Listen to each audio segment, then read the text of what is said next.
নমস্কার, আপনারা দেখছেন জনজাগরণ। অভিষেক বন্দ্যোপাধ্যায়, ব্যানার্জি বাবু, তৃণমূলের যুবরাজ। ভোটের আগেও আমরা দেখেছি প্রচারের সময় মা ভুলে গিয়ে, মাটি ভুলে গিয়ে, মানুষ ভুলে গিয়ে এক লাফে গাড়ির ডিকির ওপর দাঁড়িয়ে দলীয় কর্মীদের উদ্দেশ্যে ভাষণ দিচ্ছেন। ৪ তারিখের পর সব দেখে নেওয়া হবে। ৪ তারিখের পর পিঠে সাইনবোর্ড লাগিয়ে আমি বিজেপি করি না এটা লিখে ঘুরে বেড়াতে হবে। সেই ভাইপোর কণ্ঠস্বর চুপসে গেছে, একদম নরম হয়ে গেছে। আপনাদের সকলকে আমার শ্রদ্ধা, কৃতজ্ঞতা ও ভালোবাসা জানাই। ক্ষমতা, ক্ষমতার দম্ভ, ক্ষমতার দম্ভে ইচ্ছা মতো যা খুশি তাই করেছেন। এখন আপনার কণ্ঠস্বর নরম হয়ে গেছে, দলীয় কর্মীদের উদ্দেশ্যে ফেসবুকে বার্তা দিচ্ছেন। অথচ সেই আপনি আপনার দলীয় কর্মীদের উত্ত্যক্ত করেছিলেন। প্রত্যেকটা গ্রামে গ্রামে, প্রত্যেকটা বুথে বুথে রীতিমতো লিস্ট তৈরি হয়ে গিয়েছিল। ভোটের পর ৪ তারিখের পর কাদেরকে দেখে নেওয়া হবে, কাদের ওপর হামলা হবে, কাদেরকে বাড়ি ছাড়া করা হবে। নিউটনের গতিসূত্র, যেমন কর্ম তেমন ফল। প্রত্যেকটি ক্রিয়ার একটা বিপরীত প্রতিক্রিয়া আছে। আপনি ভেবেছিলেন ক্ষমতা থেকে কোনোদিন আপনি যাবেন না। রাজ্যের মানুষ আপনাদের অপশাসন দেখেছে। আপনারা যে ভয়ের পরিবেশ তৈরি করেছিলেন, ভয়ে তখন কেউ প্রতিবাদ করতে পারেনি, কিন্তু সমস্ত প্রতিবাদ একবারে ঢেলে দিয়েছে ওই ব্যালট বাক্সে। আজকে আপনার ক্ষমতা ফুরুত। যাই হোক, ভালো লাগলো। দলীয় কর্মীদের উদ্দেশ্যে আপনি একটা বার্তা দিয়েছেন ফেসবুকে। দলীয় কর্মীদের মনোবল চাঙ্গা করার চেষ্টা করেছেন। আপনি বলেছেন ভোট পরবর্তী হিংসায় আপনাদের দলের ১০ জন দলীয় কর্মী নিহত হয়েছে, মারা গেছে। তারা ৪ তারিখে জোর জবরদস্তি ক্ষমতা দখল করার পরে আমাদের ১০ জন একনিষ্ঠ সহকর্মীকে নির্মমভাবে হত্যা করেছে।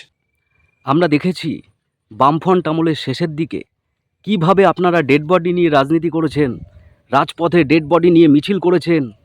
আপনারা হয়তো এখন একটা সুযোগের অপেক্ষায় আছেন, কখন একটা ডেড বডি পাবেন, কখন রাজপথে নেমে একটু মিছিল করবেন, একটু লড়াই করবেন, আন্দোলন করবেন এই বিজেপির বিরুদ্ধে। বিজেপি ক্ষমতায় এসছে, আপনারা এটা সহ্য করতে পারছেন না। অন্যান্যবার নির্বাচনের সময় আপনাদের যে সমস্ত অনুগত দলদাস, পুলিশ প্রশাসনের লোকজন ওই সমস্ত কাউন্টিং সেন্টারে থাকতো, এবার তারা আর সেই দায়িত্ব পায়নি। নির্বাচন কমিশন কৌশল করে তাদেরকে সরিয়ে দিয়ে অন্যান্য অফিসারদের দিয়ে কাজ করিয়েছেন। এখন আপনারা দিশেহারা হয়ে গেছেন। ক্ষমতা থেকে আপনি চলে যাবেন, সেটা আপনি কখনো ভাবতে পারেননি।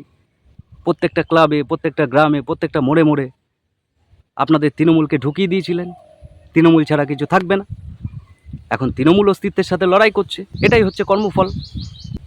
এখন আপনার কোর্টের কথা মনে পড়ছে, অথচ আমরা দেখেছি যখন ক্ষমতায় ছিলেন এই কোর্টের রায়কে আপনারা মানেননি, কোর্টের রায়কে কোনো মান্যতা দেননি। বারবার কোর্টে গেছেন, নিজেদের মুখ পুড়িয়েছেন, হেরেছেন, কোর্টের অর্ডার আপনারা মানেননি, আমরা দেখেছি। কিন্তু আজকে আপনারা কোর্টে ছুটছেন।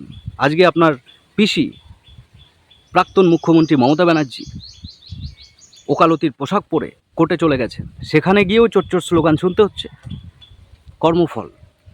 আপনাদের বিভিন্ন নেতাদের গায়ে যে দুর্নীতির গন্ধ, যে দুর্নীতির অভিযোগ রয়েছে, সেই সমস্ত কিছুর তদন্ত এই বর্তমান সরকার করবে।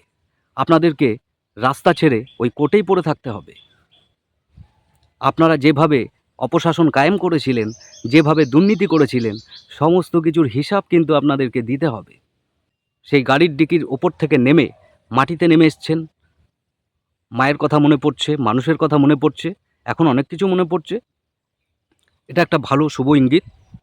আপনারা চেষ্টা করুন আপনাদের দলকে আবার চাঙ্গা করার। বিজেপি কর্মীরা আপনাদের দলের কর্মীদের উপরে এত অত্যাচার করেছে, তারা কেউ বাড়ি ছাড়া, কেউ ঘর থেকে বেরোতে পারছে না। আসলে কি জানেন তো, বিজেপি কর্মীদের ভয়ে আপনাদের কর্মীরা পথে বেরোতে পারছে না এমনটা নয়।